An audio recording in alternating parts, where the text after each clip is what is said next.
Hey guys, welcome back to the Golf Podcast and welcome back to HQ. 10 weeks. 10 weeks at home on Skype.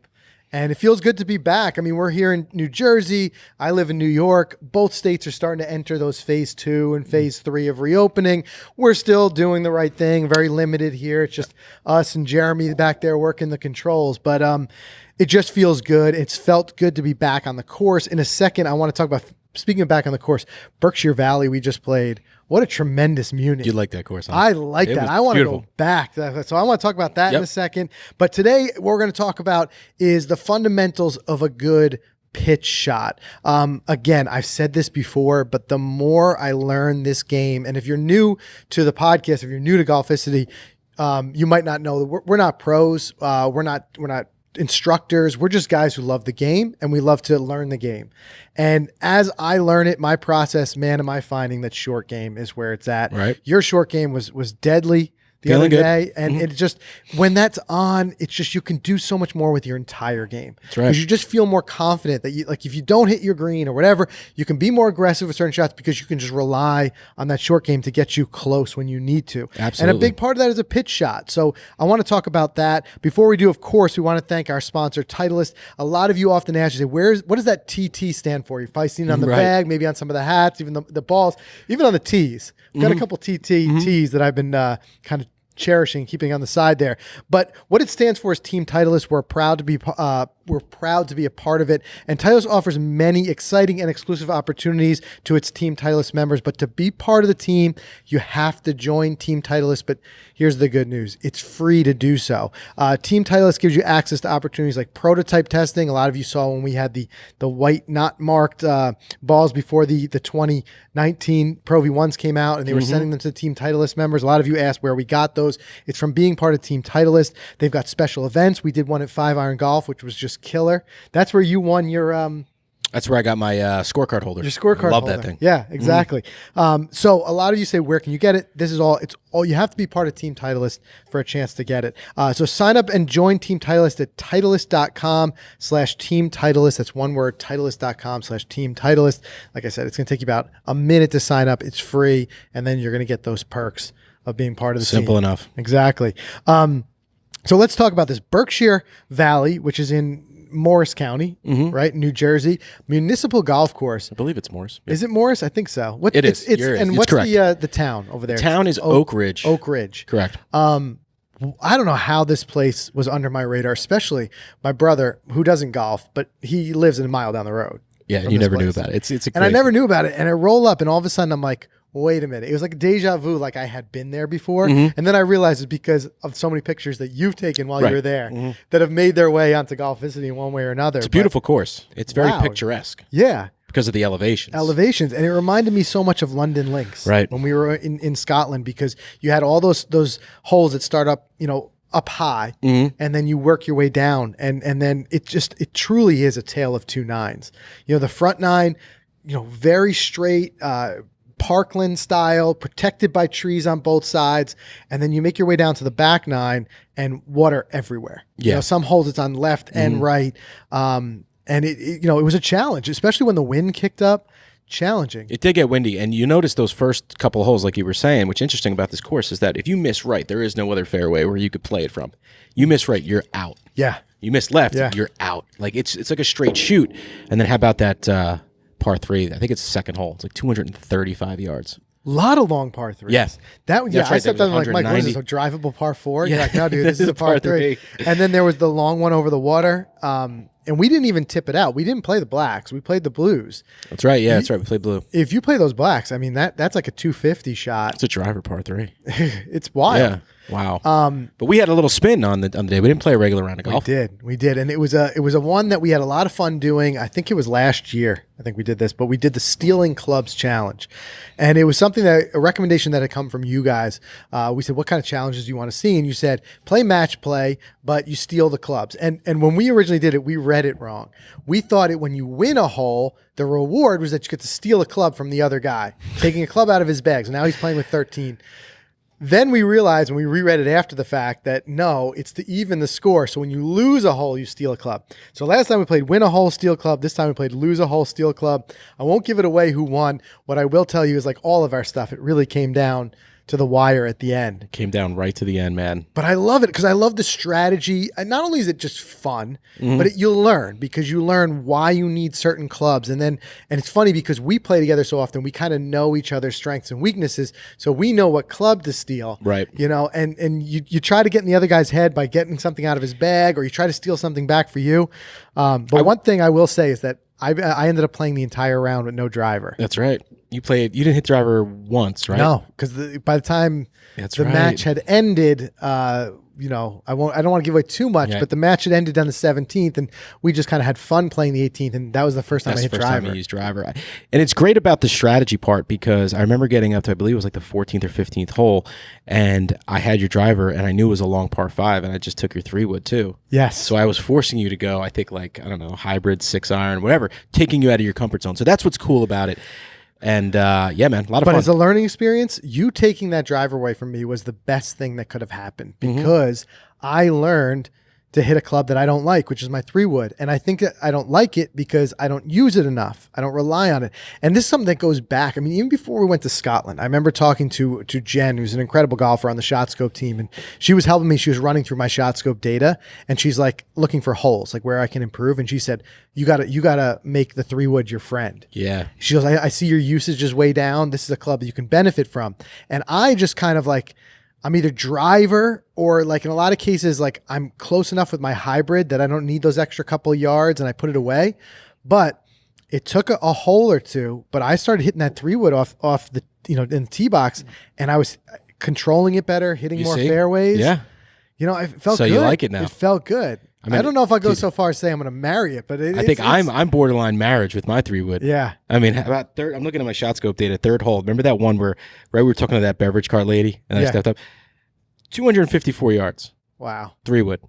Beautiful. That is beautiful. But I keep telling you this: if you swung your driver like the way I swing the 3-wood, because the fact is you're not as confident with the 3-wood, so you have a more controlled swing. But then with the driver, you just show used to blasting it. So you know, and I noticed on that one par 4 where you're like, as soon as it's a par 4 that's reachable, your driver swing changes. Yep. But your tempo the rest of the day was like, you know, it did feel good. Yep. I mean, that is something to build on this, especially this early in the season. Yeah, for sure. I felt good out there. I didn't feel good at Black Bear. I felt good at Hollowbrook. I skipped it at Black Bear against these guys. I didn't bring my A game that day. Black Bear is and another tough course, tree line, whatever. But I think the takeaway is not only from the entertainment value. I hope you guys enjoy the video when you see it, but again, as a learning experience, like do some of this stuff with your buddies when you're out there playing. Like try these things that push you out of your comfort zone. Try something that makes you hit clubs you don't normally hit. You know, 3-club challenge, 1-club challenge, or this where you're taking clubs out of the bag and you know, eliminate this club or whatever it may be. Or do it to yourself. Maybe say, you know, I'm just not, like in my case, I'm not comfortable enough with my 3-wood. Maybe I'm just going to leave the driver home for a round. Right. And I can't fall back on it. Even if I don't have the willpower alone to keep it, if my driver's not there and I've got to hit my 3-wood, whatever it is, it's what's going to help. Or if you don't want to do it from a scoring standpoint because you're saying I don't play enough golf to limit myself, do it on your range sessions. Physically leave a club home that you know that you're just going to wind up just mindlessly hitting at the range. It might be driver, whatever. Right. Didn't Phil do that at the Open? He didn't bring his driver at all? It's like that one round. I think so, yeah, because those guys restructure their bags to keep it low with driving irons and all that type of stuff. But I mean, I can be smart. I do like that idea, though. Leave it home. You know, push stuff out. If you're like, I don't hit my 3-wood and I'm not comfortable with it, like do a dedicated range session with your 3-wood. Makes sense. It only took me a couple holes to start to feel like I was grooving it. And now I feel like I've got a club in my bag I can possibly start to hit a little bit more. There you go. So anyway, I hope you guys enjoy that video. We'll have that out for you really soon. I want to do our Twitter tap-in segment before we move into talking about pitch shots. This week's Twitter tap-in is brought to you by DraftKings. The PGA Tour is back. Yes. Not only are we back, the PGA Tour is back. Man, I say it with so much excitement because I'm just so happy to see it back. But that's right. We've got a full season of weekend golf ahead of us. And even though the trophy is reserved for the winner, the big cash prizes don't have to be. To add to the excitement, DraftKings, the official daily fantasy game of the PGA Tour, is putting you in the center of the action with a free shot at a $1 million top prize with your first deposit. So it's easy to play. Just pick 6 golfers, stay under the salary cap, and submit your lineup before the tournament tees off on Thursday. Then sit back, follow the action. The more red numbers they have on the leaderboard, the closer you'll be to winning some serious green. So rack up points for pars, birdies, finishing positions, and more. And it doesn't get any closer to a major than this with the heavy hitters that are out there. I mean, this field is stacked this week, Mike. And of course, $1 million up for grabs at DraftKings. So download the DraftKings app now. Use promo code TGP20. Easy to remember. The Golf Podcast 20, TGP20. You're going to get a free shot at the $1 million top prize with your first deposit. So that's promo code TGP20. You get a free shot at $1 million. Who doesn't like a free shot? Seriously. At $1 million. You're going to be watching the tournament anyway. Right. Pick 6 players and let's go. And you can win $1 million Sunday. Yeah, you win like that. So it's going to be on your first deposit only at DraftKings. It's a minimum $5 deposit required. Deposit bonus require a 25-time playthrough. Eligibility restrictions apply. See DraftKings.com for details. All right, Twitter tapping. This week, we asked, and like I said, I always say, if you're not already following us on Twitter, do so you can be part of our Twitter tap-in segment. And this week we asked, what age did you first start playing golf? And a common thing, I saw a lot of responses here that I want to dive into, Mike, but a common thing, a lot of people seem to share this path where they start, at least informally at a young age, and then have a restart at a later age where they start to dive in a more serious way. Kind of like you. Kind of like me. I started personally, I don't remember the exact age, but it had to be around 12. I started just because my father was out there playing and I wanted to play. It looked interesting. I remember watching Tiger. I still remember, again, 1999 and those even earlier than that, 1996.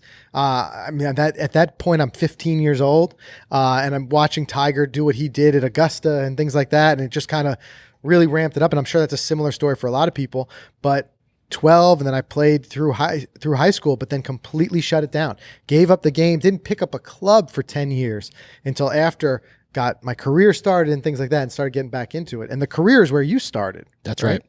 Yeah, because I wanted to get into it for business. So it started for me about 22, 23, like right after college. I played a couple of times while in college, home, whatever, over the summer with my father, brothers, things like that. But it was never serious. I didn't really have a passion for it. I didn't really care for it. I didn't watch golf on TV that much. I wasn't into that, like prime Tiger even. I wasn't even around for that.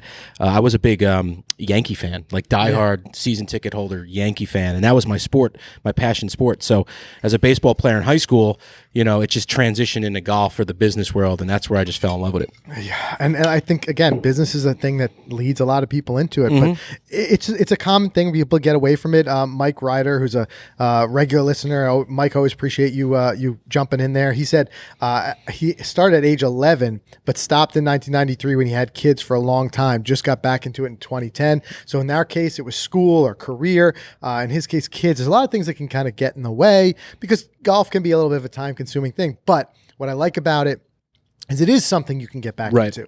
You and I are not getting back into playing baseball. Right? I had my second run at it in a wooden bat league right after college. But you get to a point. It's a softball league. But that's the nice thing about it. Here's another one. Our own Ed Tuesday. He said, started playing at 18, but I really committed to getting better when I hit around 30-ish. Something changed. I went from just having fun playing to trying to get as good as I could at it. He said, still chasing the good part. Still chasing the good. That's cool. I think that's that tipping point with golf where you really fall in love with it.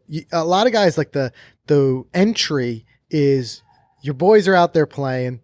You go out and you want to maybe, have a couple beers, you're outside, you're having fun. It's like being at the park, whatever. But then there becomes this point where you just kind of get bit by that bug and you're like, wait a minute, I don't want to just be out here having a beer. I want to play. I want to play. I want to score. Right? Yeah. And that's when all of a sudden things change. You start hitting the range. Yep. You start, diving in and watching instructional stuff or getting some lessons. But we got Andrew, 6 years old and currently 16. Same with Ocean, 76, 75. Started at 5. I'm now 15. So both guys are 10 years strong, starting at a young age. I love seeing that because I have a 7-year-old daughter who's just started about a couple of years ago. 6 seems to be a very common age. I think it's a point where you can start to play where you can actually control the club a little bit. And you have the attention span to kind of stick with it. So it's a common age. Nathan Brunn says 13-ish. I'm 37 now. Been a minute. But again, that's what I like. You can play this game for a very, very long time. I like this one. Orson Rosas says, I started playing pitch and putts in a par 3 courses at 17. Didn't play a true 18-hole course until I was 25. And I love this because I encourage that. If you're getting into the game, hit these pitch and putts, these par 3s. We love them. I mean, it's great for us. We work on short games and irons, but even if you're new, and it keeps out most of the frustration you'd have with a par 5, I think. Yeah. You know, if you're new, it's a great place to get out there and learn the swing. I would argue it's the best way to learn it. I mean, I'm trying to remember now, and we're going back probably 4 years, but we had somebody on the podcast, the guy who quit his job to become like a professional. The Dan plan? Yes, Dan Plan. Wow, thank God you got a good remember.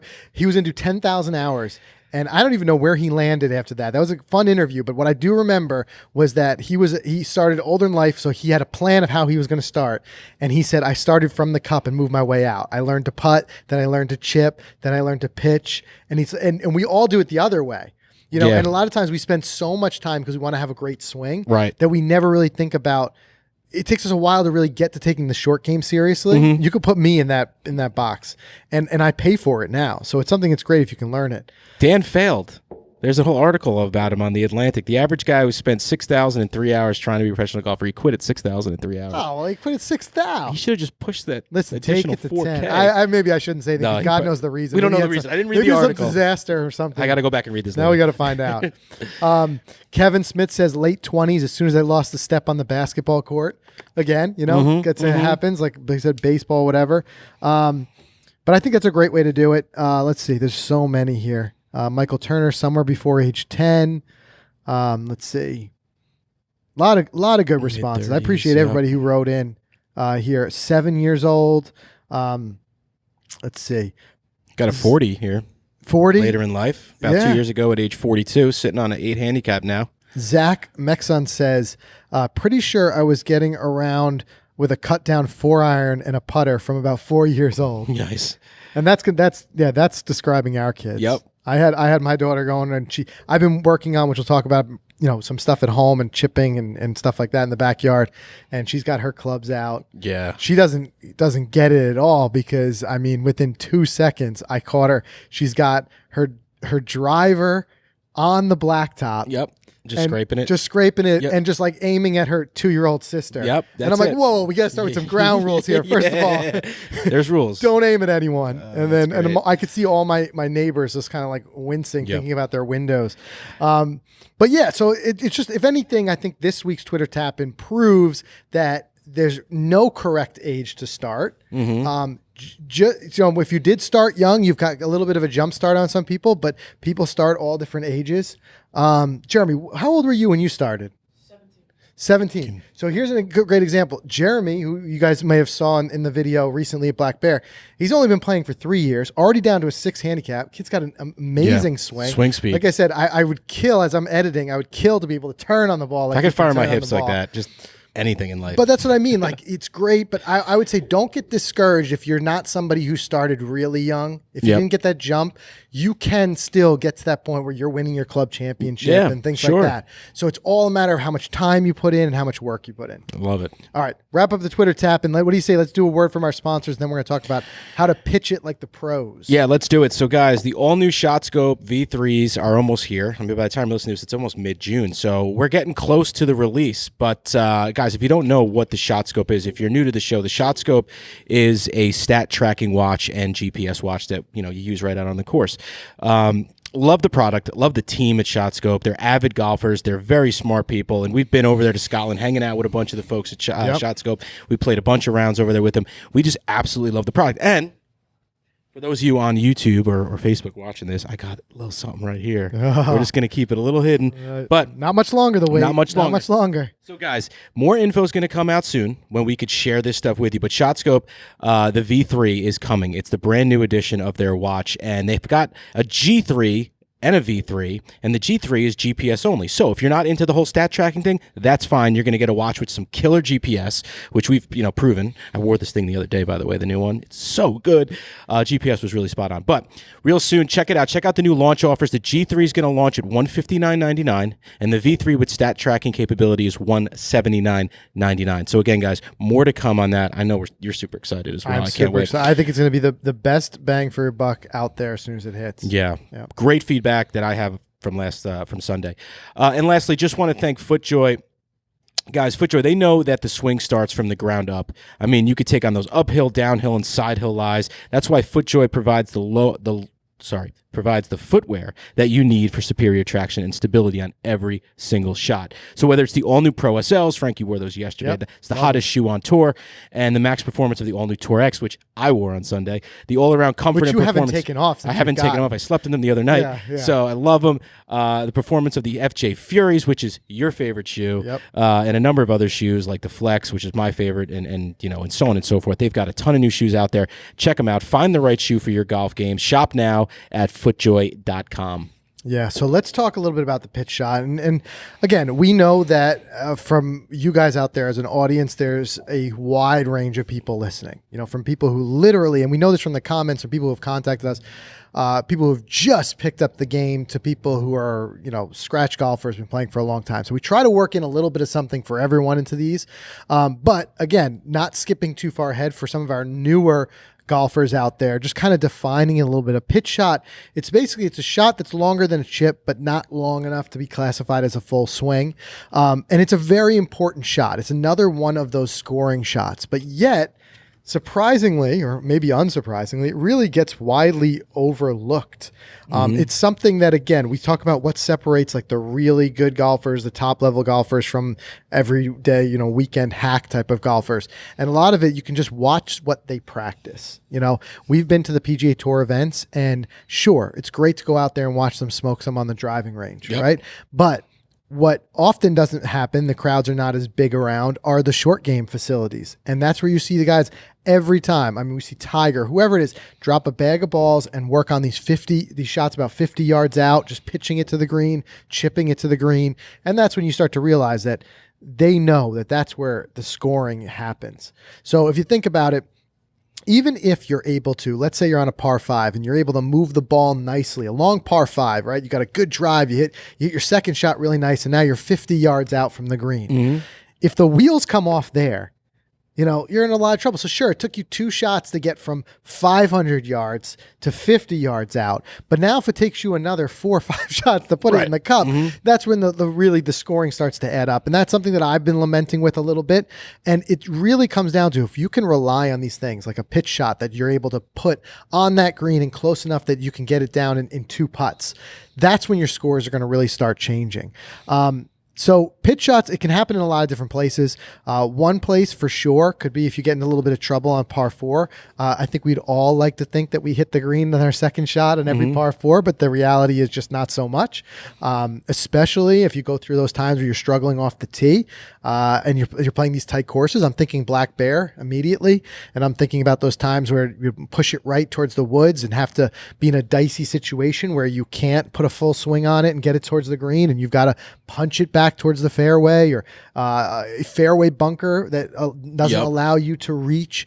That's where you're going to end up with some sort of distance to cover. Maybe it's 30 yards, 40 yards, 50 yards. And it's something that you're going to have that pitch shot, because chances are, I mean, depending on your swing speed, I can't imagine being able to take a full swing with any club and have it go only 30 yards. Right. I mean, we're not playing these huge Phil Mickelson flops. So 30-yard shot, it's going to be defined as something less than a full swing. Right, and that's where everything kind of goes out the window. So take hole 3 on yesterday, for example, is that par 5 I just talked about. I went 3-wood, then I went 6-iron, and then I think I had like 78 to the green. Yeah. And I ended up chunking it because I had to take a half swing or a 3/4 swing. Yeah. And everything went out the window. So these I struggle with. Chip shots around the green, love them. I feel like I'm super confident with them. I think approach shots further than 120 and out, but right in the middle, boom. That's my struggle. What it really comes down to, practicing it, because you think about it, it makes sense, intuitive sense. If you're taking in your practice, maybe your practice session is a range session, if you're taking a lot of full swings, and when you're out on the course, a lot of your shots are full swings, you become comfortable with it. You become adept to it. You start to get your timing right. You start to get your tempo right. Right. But if you're not taking a lot of half or 3/4 swings, you can't expect to have your timing and tempo right on those, and it messes with it. And you're right. Samuel, how you said you struggle with that, I struggle with sometimes a deceleration of not trusting it, whatever it may be. Speaking of which, I kind of had that problem with not being able to rely on my chipping.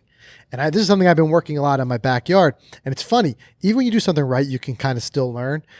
I had that one chip in, which is great. I Yeah, posted it on my it was social, awesome. whatever. But that was one out of probably 10 chips that went my way that day. And again, comfort zone, because you had stolen my 52, which is my chipping club. I'm trying to chip with my 60.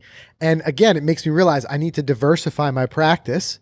But one thing I learned, I watched it back, and someone made a comment on my Instagram. They said, your hands look like they're way forward. And I'm like, huh, you're right. Interesting. So I start diving into it. I was pressing my hand so far forward, I effectively took the entire bounce out of the club. And so now I'm coming at that ground blade first. So in that particular case, I caught it just right, and it might have been propped up a little bit in the rough.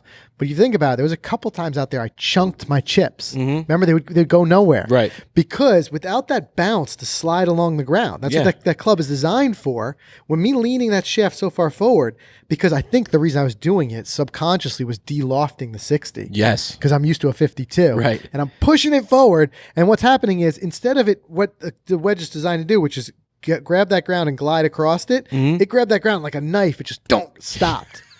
Right? Yep. So I learned something even from that. But anyway, Interesting. I digress. So like you said, we said trouble on a par 4, another one getting close on a par 5. That's a good example. You don't reach in 2, which most of the time we don't. You're going to be faced with some sort of shot that's usually, unless it's an incredibly long par 5, under 100 yards. Or another thing could be difficult weather conditions. If you've got a lot of wind blowing and you're not reaching greens, It's true. you're going to end up with that. So there's going to be situations. First thing is being aware of that. If you're aware of it, you need to learn it, you need to practice it. So one thing you could do is you can think of a pitch shot as kind of a mini swing. And as part of this, this is something that I'm learning as I go. I'm starting to think of that even chipping this way.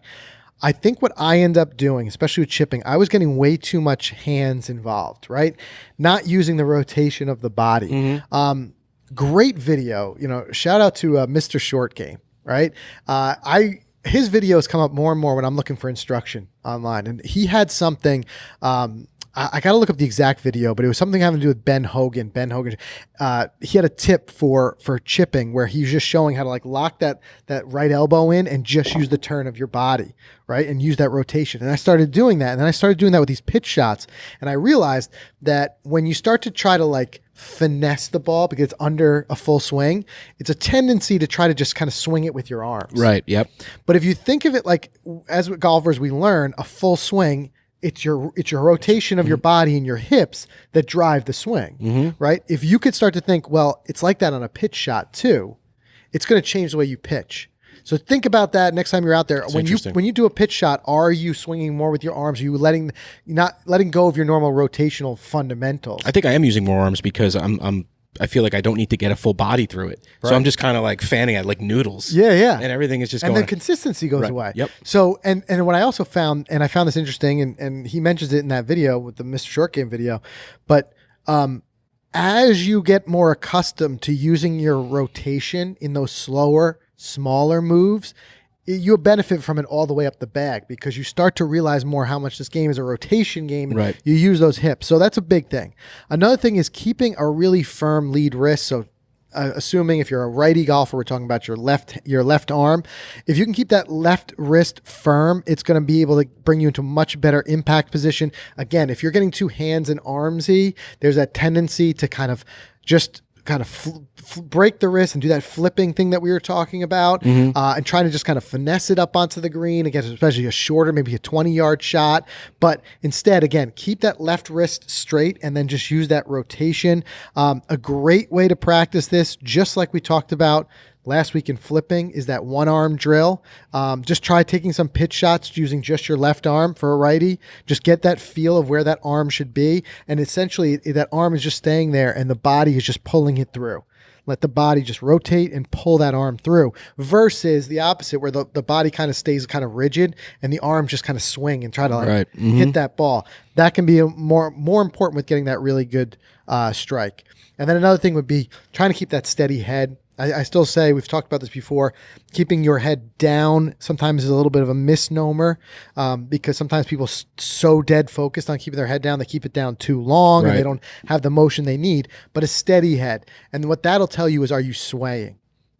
So a sway, we lose power. So if you notice and a great thing you can do, we say this with everything, but grab your phone, set it up when you're taking your, on your range session, hitting your pitch shots, record yourself. There's a lot you can learn on the range. There's a lot you can learn when you get back home, when you're sitting in bed before you go to sleep and you're watching your shots back. I do that, right. And you start watching it and you realize, okay, moving in slow motion, if you're starting to see that body and head sway around, that's what you need to just kind of keep that in one place and just rotate around. It all comes back to like Spreck teaches us. I was thinking Spreck. Balance and rotation. That's right. It doesn't matter what it is. So that's on the execution part. On the strategy part, very important to have a clear plan. A lot of us just think it's a 50-yard shot and there's the pin, and then the thinking stops. Right.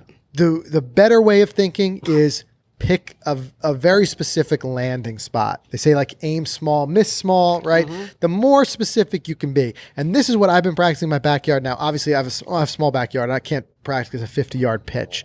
But 10 yards, 20 yards, what I've been doing is just trying to pick landing spots, like little dark spots on the lawn or whatever it may be, a little root that's sticking out, and just try to make that be my landing spot and just try to work on landing it. And if you can choose a really good landing spot, it's going to give you something specific to aim at rather than just a general, there's the pin, I want it somewhere near it. And it's really going to help. Practice a good spot to do it, again, on the range, where sometimes you see this big wide open range. All we do is we think about our swing and not where it goes. Those flags are out there for a reason. Pick something, pitch to it, make it be not just your ultimate target, but your landing spot target. That's going to really help. Yeah, absolutely, man. And the last point, a tip here, and we could obviously, just like anything in golf, we could talk about this forever. There's a lot that goes into it. So there's even more that goes into a good pitch shot than what we're saying here. But I think these are the types of things that, whether you're a new golfer or say you've been around it for a while, it's that checklist you can run through of just saying, am I hitting all these points? Because these are like kind of the ingredients to a good pitch shot. Sorry, we just we froze for a second there. The growing pains of getting back into the rhythm of being an HQ. We'll get back. We'll get back. So anyway, finding a good place to practice is really important. There's just sadly not enough great short game facilities out there. I have a solution. Okay, I'm ready. Shag bag and a local park. Yeah. If you can find one, if you have one And nearby. if you're allowed. A lot of places like no golf. Well, if there's no signs and you're allowed to take a couple pitch shots, I mean, if you're only working on those 40, 50 yarders, I think it's a good spot. Couldn't agree more. I mean, think about it. Yeah. A lot of parks, it's about that distance, 30, 40 yards. Right.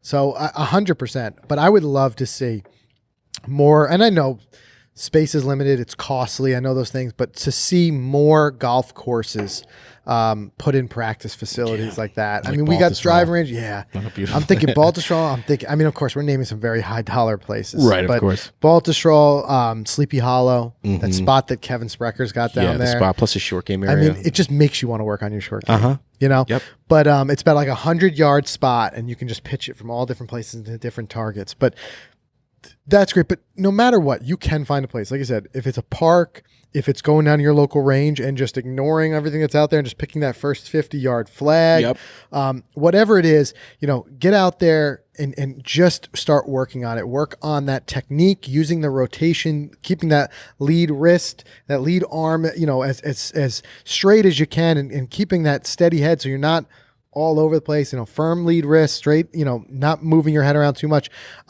And that rotation. I mean, I can't drive this home enough. And it's a large part because I'm driving it home even for myself, because I'm really focusing on this. I'm realizing how much I don't rotate. And rotating, just letting that happen. And you won't have to rely on things like timing and this finesse. It'll be a lot easier. So those are the things you can do. But as always, we would love to hear the feedback from you guys. If you've got a pitch shot drill or something that's really worked well for you, let us know. Post them in the comments. You can tweet at us at Golficity, and you can also, as always, share them in the Facebook group. We love that for that purpose. And we've got a lot of great instructors in that group. Yeah, we definitely do. So I've been seeing some great feedback from people who have specific problems they've been posting in some of their videos of their swing, and having people hop in there and help out. So definitely check that out. Let us know. How's your pitch game? How are you from the 30 to 50 yards? I know it's something that I'll be working on for sure. Yeah, absolutely. Now you can get to the show notes of everything we talked about today by going to golficity.com/episode 327, and we'll see everybody again next week.